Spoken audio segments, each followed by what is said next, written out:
This is the thing about a narcissistic relationship. And again, it doesn't matter whether it's a romantic relationship or a friendship or a working relationship or whatever. A relationship with a narcissistic person is not a partnership of equals. It is not a partnership of equals. Remember, they're entitled, they're superior, and all the rest of it. So that relationship kind of looks like this. They're up here and you are down here.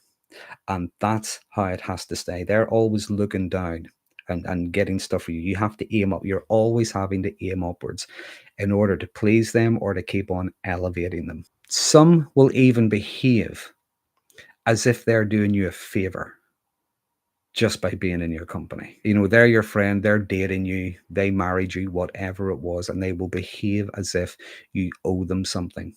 So it's not a true partnership as such, and it's certainly not a partnership of equals, which is one of the reasons why you will get a lot of undermining, a lot of criticism, a lot of devaluing, a lot of diminishing, a lot of ignoring things that are important to you, whether you're struggling, whether you're pleased with something, whatever.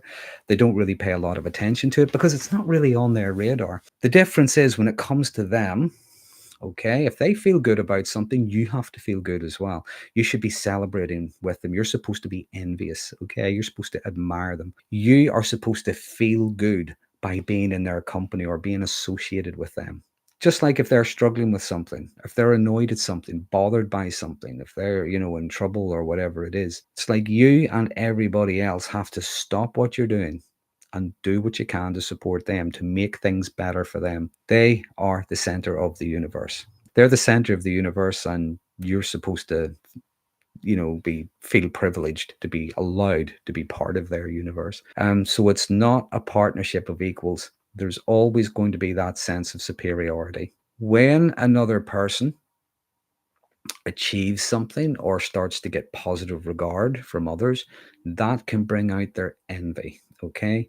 Both the envy and the jealousy, which are two different things, but they often go together when it comes to narcissism. And what I mean by that is envy is what we feel whenever we see somebody with something we don't have, or they're more accomplished, they can do something we can't.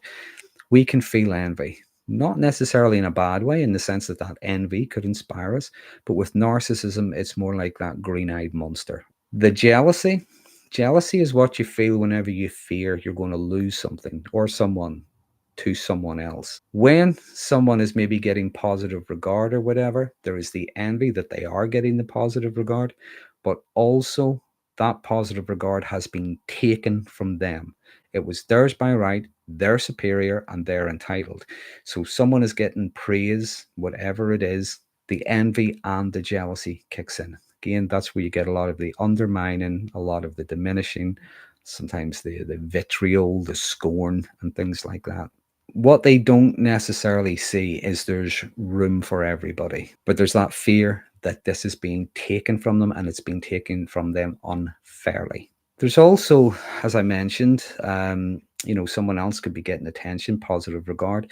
They have a constant need for attention. They have a constant need for people to validate that they are amazing, special, or no one's ever had to suffer the way they have. And they did such an amazing job, and their toys are the brightest and the shiniest, and so on. They need others to validate that. They also need other people to collude with them, to collude with their fantasies, to collude with their delusions, to collude with this version that they have created for themselves.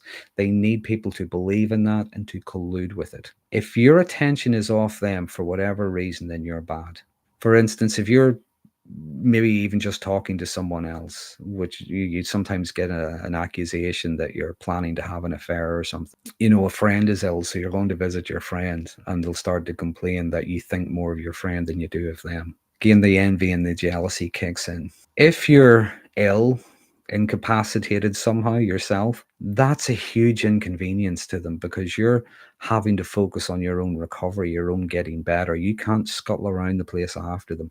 That's a huge inconvenience to them because you're supposed to worship them. You're supposed to be doing all these things for them and telling them how amazing they are. Now, that being said, you could well be ill and they could be looking after you, but the thing is, you have to be super appreciative. You have to show them how wonderful they are. Tell them how amazing, how appreciative you are Because this is the thing about narcissism. Narcissistic people need other people to validate them, collude with them, and so on. Without that, again, they go into a narcissistic collapse. I said a couple of years ago, something I've started to revisit recently. Narcissism cannot exist without enablers of some kind. Now, even if those enablers are naive or well-meaning, it cannot exist without enablers to give them what they want, to tell them the things they want to hear. Even when it comes to the validation and the attention, if you do something really well, that they fear that might take something from them. But if you do something really badly, they could also fear that that might reflect badly on them because of the association.